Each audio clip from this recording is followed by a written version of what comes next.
સુરેન્દ્રનગર ધાંગધ્રા તાલુકાના મેથાણ ગામે રામજી મંદિરને તસ્કરે નિશાન બનાવ્યું। મેથાણ ગામે આવેલા રામજી મંદિરમાં ચોરીની ઘટના બની, જેના સીસીટીવી ફૂટેજ સામે આવ્યા છે। તસ્કર મંદિરમાંથી ભગવાનની મૂર્તિ પરના બે હારની ચોરી કરતો દેખાય છે। ધાંગધ્રા તાલુકા પોલીસે સીસીટીવી ફૂટેજના આધારે વધુ તપાસ હાથ ધરી છે। તસ્કર ચોરીને અંજામ આપી બહાર નીકળવા સમયે મંદિરના ઉંબરે પગે લાગતો હોય તેવા પણ દ્રશ્યો સામે આવ્યા છે।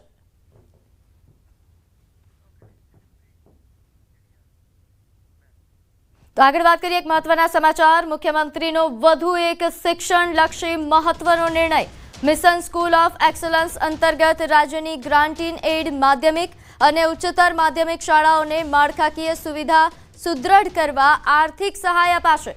ખૂટતા વર્ગખંડના બાંધકામ, વિશિષ્ટ ખંડોના નિર્માણ, નવા ટોયલેટ બ્લોક્સ તેમજ પીવાના પાણીની સુવિધા, દિવ્યાંગ છાત્રો માટે જરૂરી સુગમ્ય સુવિધાઓ ઊભી કરવા 80 ની જેમ 20ના ધોરણે સહાય અપાશે। 2025-26ના શૈક્ષણિક વર્ષથી 5 વર્ષ માટે અમલ કરવામાં આવશે। વિદ્યાર્થીઓની સંખ્યાના આધારે 10 લાખથી 1.50 કરોડ સુધીની આર્થિક સહાય મળશે।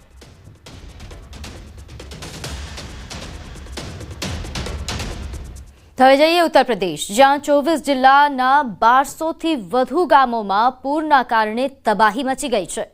વહીવટીતંત્ર પૂરગ્રસ્ત ગામડાઓ પર સતત નજર રાખી રહ્યું છે। રાહતની વાત એ છે કે ઘણી જગ્યાએ નદીઓ હવે સ્થિર થઈ ગઈ છે, એટલે કે પૂર આવ્યું નથી અને ઘણી જગ્યાએ પાણી ઓછું થવા લાગ્યું છે। તે જ સમયે યોગી સરકારે અત્યાર સુધીમાં પૂર પીડિતો માટે 2 લાખથી વધુ લોકોને રાહત સામગ્રી પૂરી પાડી છે। આ ઉપરાંત રાજ્યમાં 360 ક્ષતિગ્રસ્ત ઘરોને વળતરનું વિતરણ કરવામાં આવ્યું છે। રાજ્ય સરકાર દ્વારા અસરગ્રસ્ત લોકોને ફૂડ પેકેટ અને લંચ પેકેટનું સતત વિતરણ કરવામાં આવી રહ્યું છે। રાજ્ય સરકાર દ્વારા ઘણા જિલ્લાઓમાં લંગર પણ ગોઠવવામાં આવ્યા છે। બલિયા, ગાઝીપુર, વારાણસી, મિર્ઝાપુર, પ્રયાગરાજ, ઓરૈયા, જાલોન, હમીરપુર, બાંદા અને ઓરૈયા તેમજ ફતેહપુર જિલ્લાના તમામ ગામો પૂરના પાણીમાં ડૂબી ગયા છે।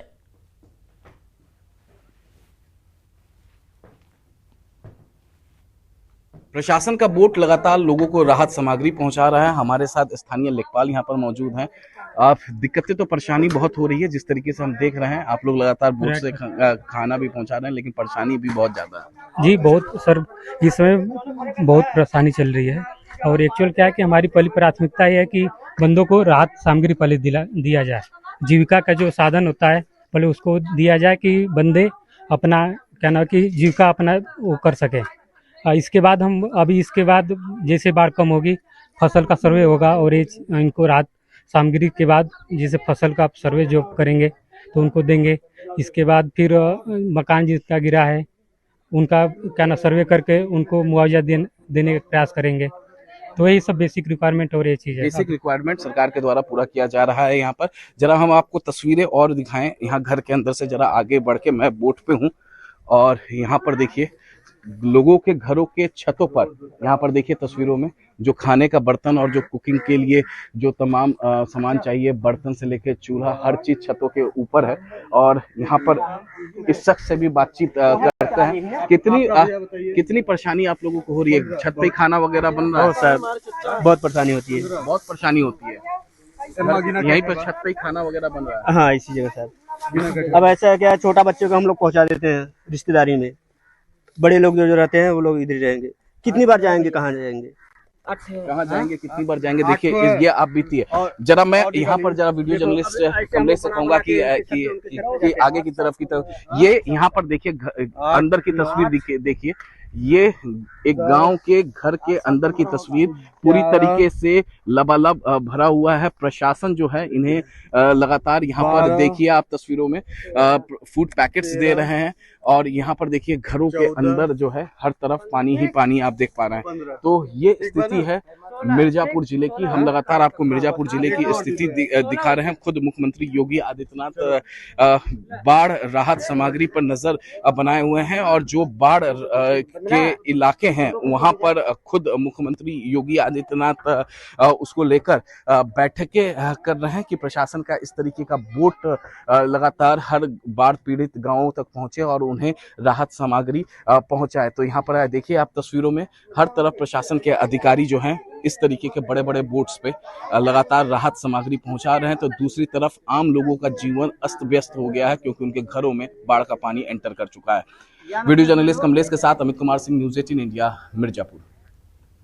તો વાત કરીએ અમદાવાદની। અમદાવાદમાં કચરા ગાડીનો અકસ્માત, જેમાં એકનું મોત નીપજ્યું છે। કચરા ગાડી અકસ્માત સર્જ્યો, જેમાં એક યુવકનું મોત નીપજ્યું। જમાલપુર પાસે આ અકસ્માત સર્જાયો હતો। અકસ્માતના સીસીટીવી ફૂટેજ સામે આવી ગયા છે। સીસીટીવીમાં સાફ જોઈ શકાય છે કે કચરા ગાડી એક બે નહીં ઘણી રિક્ષા અને વાહનોને અડફેટે લીધી હતી, જે બાદ આગળ જતા એક રિક્ષા સાથે ટક્કર બાદ કચરા ગાડી રોકાઈ જાય છે। તે બાદ ચાલકને લોકોએ પકડીને મેથી પાક પણ ચખાડ્યો હતો। તો જમાલપુર પાસેનો આ બનાવો જેના સીસીટીવી ફૂટેજ સામે આવી ગયા છે। ન્યૂઝ 18 પર આ એક્સક્લુઝિવ દ્રશ્યો નોંધે છે કે અકસ્માત જે સર્જાયો, જેમાં જોઈ શકાય છે કે કચરા ગાડી જે રીતે બેફામ આવી રહી છે, ઘણી રિક્ષાઓને પણ અડફેટે લે છે, ઘણા આસપાસના લોકોને પણ ઈજા પહોંચાડે છે। જેને લઈને વધુ વિગત સાથે આપણી સાથે સંવાદદાતા ઋત્વિજ જોડાઈ ગયા છે। ઋત્વિજ, અકસ્માતનો બનાવ જે સામે આવ્યો છે, અત્યાર સુધીમાં શું વધુ અપડેટ મળી? જી પ્રીતિ, વાત કરીએ તો જે અકસ્માત સામે આવ્યો હતો, સમગ્ર ઘટનાના સીસીટીવી ફૂટેજ પણ હાલ મળ્યા છે કે જેની અંદર સ્પષ્ટપણે દેખાઈ રહ્યું છે કે જે ગાડી ચાલક હતો તે બેફામ રીતે ડ્રાઇવિંગ કરીને તેને લગભગ 5 થી 7 વાહનોને અડફેટે લીધા હતા, જેમાં એક વ્યક્તિ છે તેનું ગંભીર ઈજા પહોંચતા તેનું ઘટના સ્થળ પર જ મૃત્યુ નીપજ્યું હતું। જે ઘટનાની જાણ થતા પોલીસ ઘટના સ્થળ પર પહોંચી હતી અને જે ગાડી ચાલક છે તેની અટકાયત કરીને પૂછપરછ કરવામાં આવી હતી, ત્યારે તે પ્રાથમિક કારણ જાણવા મળ્યું હતું। જે ગાડી ચાલક છે તે પોતે બીમાર હોવાનું જાણવા મળ્યું હતું અને તેની સારવાર પણ ચાલી રહી છે।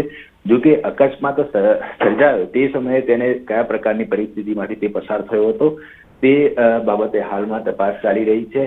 જેની દવા ચાલી રહી છે ત્યાં પણ ડોક્ટરોની પૂછપરછ કરવામાં આવશે, કઈ સારવાર ચાલી રહી છે, એટલે હાલમાં આ સમગ્ર મામલે પોલીસ દ્વારા વધુ તપાસ શરૂ કરવામાં આવી છે।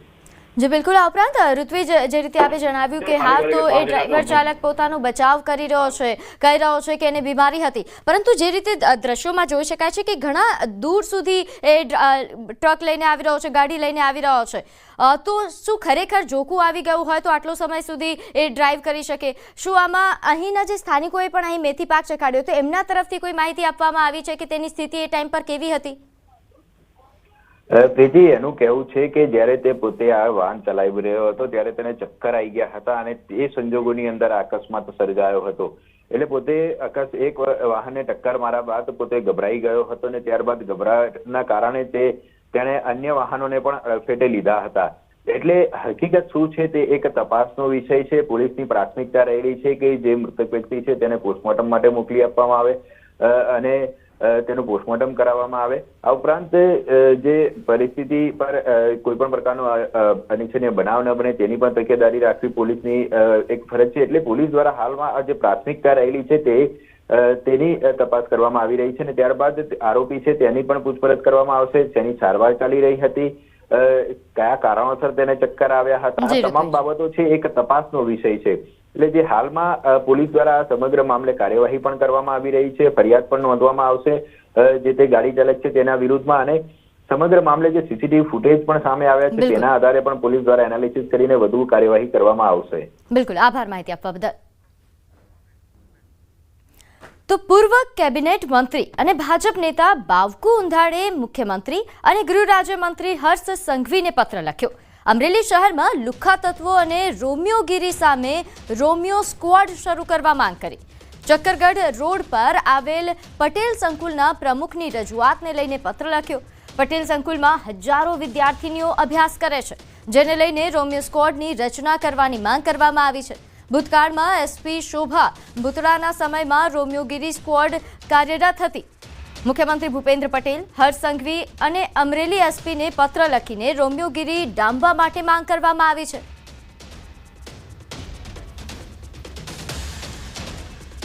આ રોમિયો સ્ક્વોડ શરૂ થાય અને કાયમી ચાલુ રહે, અને જે અવાવરું સ્થળો હોય છે, બગીચાઓ હોય છે, અમુક ક્યાંય હોટલો હોય છે કે જે એવા સ્થળો હોય અને રોડ ઉપર, અને એમના રોમિયો સ્ક્વોડના જે પોલીસ ભાઈ બહેનો હોય છે એ જીપ રાખે અથવા સાદા ડ્રેસમાં મોટરસાઇકલ રહે, અમુક જગ્યાએ ઊભા રહીને આ કામગીરીની ફરજ બજાવે। ગુજરાત સરકારના પૂર્વ કેબિનેટ મંત્રી બાવકુ ઉંધાણે પોતાની માલિકીની 61 વીઘા જમીન ખોડલધામ ટ્રસ્ટને દાનમાં અર્પણ કરવાની જાહેરાત પણ કરી છે. બાવકુ ઉંધાણે કહ્યું કે રાજકીય જીવનમાં સર્વે સમાજ તરફથી મને જે મળ્યું તેનું ઋણ ચૂકવવાનો આ પ્રયાસ છે. તેમજ ખોડલધામ ટ્રસ્ટ દ્વારા બનાવવામાં આવી રહેલ કેન્સર હોસ્પિટલ અંગે પણ જાણકારી આપવામાં આવી હતી. આ હોસ્પિટલ 250 કરોડના ખર્ચે બનાવાશે. આ હોસ્પિટલ ટાટા મેમોરિયલ ટ્રસ્ટ દ્વારા સંચાલિત હશે, જે સર્વ સમાજ માટે ઉપયોગી સાબિત થશે.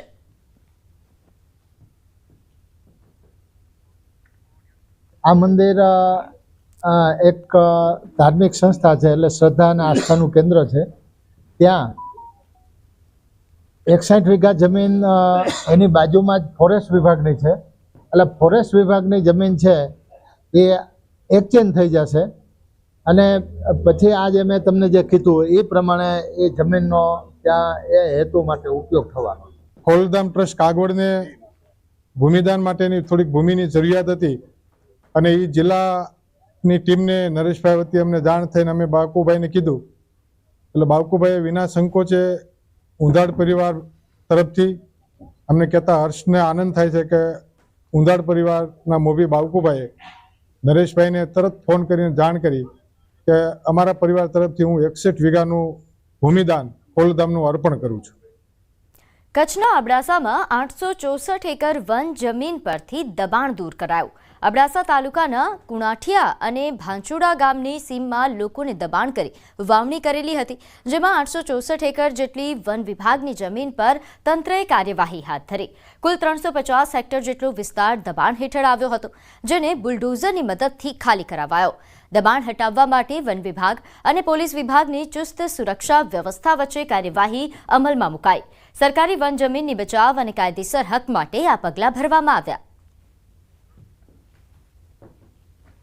વન વિભાગની 639 હેક્ટર પૈકી 350 હેક્ટર જમીનમાંથી દબાણ દૂર કરવાની કાર્યવાહી નો આરંભ કરવામાં આવ્યો છે. જે પૈકી પશ્ચિમ કચ્છ વન વિભાગનો લગભગ તમામ સ્ટાફ, તે સિવાય પૂર્વ કચ્છ વન વિભાગ, કચ્છ વિસ્તરણ વન વિભાગ ના થઈને કુલ 150 થી વધુ વન વિભાગના સ્ટાફ હાલ ત્યાં કામગીરીમાં જોડાયેલા છે. તહેવારો નજીક આવતા જામનગરમાં મહાનગરપાલિકાની ફૂડ શાખા દ્વારા વિવિધ વિસ્તારોમાં ફરાળી, ફરસાણ તેમજ મીઠાઈના વિક્રેતાઓને ત્યાં નમૂના લેવામાં આવ્યા હતા. લોકોને તહેવાર દરમિયાન સ્વચ્છ અને સારી વસ્તુ મળી રહે તે હેતુથી મહાનગરપાલિકાની ફૂડ શાખાએ 17 જેટલી ફરાળી વાનગીઓ ઉપરાંત જામનગરના જૂના રેલવે સ્ટેશન પાસે આવેલી મીઠાઈ અને ફરસાણની દુકાનોમાંથી નમૂના લીધા હતા. નમૂના લઈ વડોદરા ખાતે ટેસ્ટિંગ માટે મોકલવામાં આવ્યા છે. જામનગર મહાનગરપાલિકા વિસ્તારમાં ફૂડ શાખા દ્વારા અત્યારે શ્રાવણ માસના તહેવારો અનુસંધાને વિવિધ જગ્યાએ સંસ્થાઓમાં તપાસ કરી 17 જેટલા ફરારી ખાદ્ય પદાર્થોના નમૂના લઈને લેબોરેટરીમાં મોકલવામાં આવ્યા છે. તદુપરાંત આજ રોજ સવારથી જૂના રેલવે સ્ટેશન વિસ્તારમાં 2 જગ્યાએથી મીઠાઈના નમૂના લઈને food and drugs laboratory Vadodara ખાતે મોકલવામાં આવ્યા છે. જેના રિપોર્ટ આવેથી આગળની કાર્યવાહી કરવામાં આવશે. અમદાવાદના ઓરિયન્ટ ક્લબમાં મારામારી મામલે સમાચાર. મેમ્બરશિપ રદ થવા મામલે 2 જૂથ વચ્ચે બબાલ થઈ હતી. ભદ્રેશ શાહ અને ક્લબના હોદ્દેદારો વચ્ચે મારામારી સર્જાઈ હતી. મારામારીના સીસીટીવી ફૂટેજ પણ સામે આવ્યા છે. હાથમાં પટ્ટો લઈને મારામારીના દ્રશ્યો જોવા મળ્યા. એલિસબ્રિજ પોલીસ સ્ટેશનમાં મારામારી અંગે ગુનો પણ નોંધાયો છે. એલિસબ્રિજ પોલીસે સીસીટીવી કબજે કરી વધુ તપાસ હાથ ધરી છે. આ કામે પોલીસ સંપૂર્ણપણે તટસ્થપણે તપાસ કરી રહી છે અને મોટાભાગના જે બનાસના સીસીટીવી પણ છે પોલીસ, એટલે જે સાચું અને સત્ય છે એ. વડોદરાના વાઘોડિયા પોલીસ મથકના કોન્સ્ટેબલે ગળે ફાંસો ખાઈ આપઘાત કરી લીધો. રણછોડધામ સોસાયટીના મકાનમાં પંખે ઓઢણી બાંધીને ફાંસો ખાઈ આપઘાત કર્યો. કોન્સ્ટેબલનું નામ પ્રકાશ રાઠવા છે. અહીં નર્સમાં ફરજ બજાવતા પત્ની નોકરી પતાવી ઘરે આવતા કોન્સ્ટેબલે પતિને ફાંસો ખાધેલી હાલતમાં જોતા પોલીસ સ્ટાફને જાણ કરી. વાઘોડિયા પોલીસનો સ્ટાફ મૃતક કોન્સ્ટેબલના ઘરે પહોંચ્યો હતો. કોન્સ્ટેબલના આપઘાતથી પોલીસ બેડામાં શોકની લાગણી જોવા મળી છે. યુવાન કોન્સ્ટેબલે આપઘાત શા માટે કર્યો તે અંગેનું રહસ્ય અકબંધ છે. મૃતદેહને પોસ્ટમોર્ટમ અર્થે ખસેડી જરૂરી કાર્યવાહી હાથ ધરાઈ. તો બનાસકાંઠાના થરાદમાં યુવતીનું મોતનું રહસ્ય ઘેરાયું. યુવતીના પુરુષ મિત્રએ યુવતીની હત્યા થયા હોવાના આરોપ લગાવ્યા છે. યુવતીના પિતા અને કાકા વિરુદ્ધ યુવતીને મારી નાખવાની ફરિયાદ નોંધાવી. યુવતીના પુરુષ મિત્રએ હાઈકોર્ટમાં હેબિયસ કોર્પસ દાખલ કરી છે. યુવતીને જાનથી મારી નાખી પુરાવાનો નાશ કરવાનો પણ આરોપ લગાવ્યો. મૃતક યુવતી અને તેનો પુરુષ મિત્ર મૈત્રી કરાર સાથે જોડાયેલા હતા. યુવતીના પરિવારને પુરુષ મિત્ર સાથેના સંબંધ મંજૂર નહોતા. નીટની પરીક્ષા વખતે બંનેની મુલાકાત થઈ હતી. પરીક્ષા પૂર્ણ થયા બાદ યુવતીના પરિવારના સભ્યોએ ભણવાની ના પાડતા યુવતીએ યુવકને તેની સાથે લઈ જવા માટે મેસેજ કર્યો હતો. મેસેજ બાદ યુવક યુવતીને થરાદથી અમદાવાદ લઈ વકીલની હાજરીમાં મૈત્રી કરાર કર્યા હતા. બાદમાં યુવતીના પરિવાર અને થરાદ પોલીસે યુવતી અને યુવકને રાજસ્થાનથી લઈ આવ્યા. હવે નજર કરીશું ટોપ 3 હેડલાઇન્સ પર. અમરેલીમાં રખડતો શ્વાનનો આતંક, 2 વર્ષના બાળક પર હુમલો. નડિયાદમાં ક્રિકેટ રમત સમયે તળાવમાં ડૂબવાથી 2 બાળકોના મોત. ટ્રમ્પે ભારત પર એક્સ્ટ્રા 25% ટેરિફ લાદ્યો, હવે કુલ 50% ટેરિફ.